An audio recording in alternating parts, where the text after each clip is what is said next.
Обращенная Нет вопросов. сторона, есть вопросы? Самат Хштубекович, есть вопросы? Вопросов нет. Уважаемые судьи, есть вопросы? Спасибо. Присаживайтесь. Слово предоставляется представителю Министерства внутренних дел Аскарову Ильгизу Камилджановичу.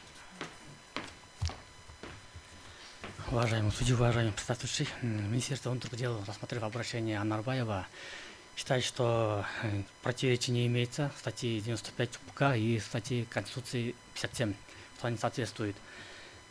Конституция закреплена, что каждый считается невиновным в совершении преступления, пока его виновность не будет доказана. Предусмотрен в законном порядке и установлена вступившую в законную силу.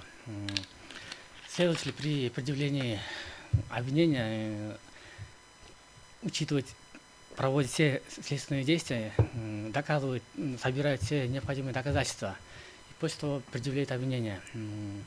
При предъявлении обвинения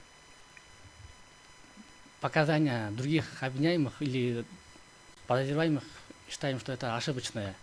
Они ссылаются на все собранные доказательства, и после этого Министерство МВД считает, что соответствует статье вышеперечисленным. У вас все, да? Да, вот вкратце я изложу, просто не буду зачитывать все.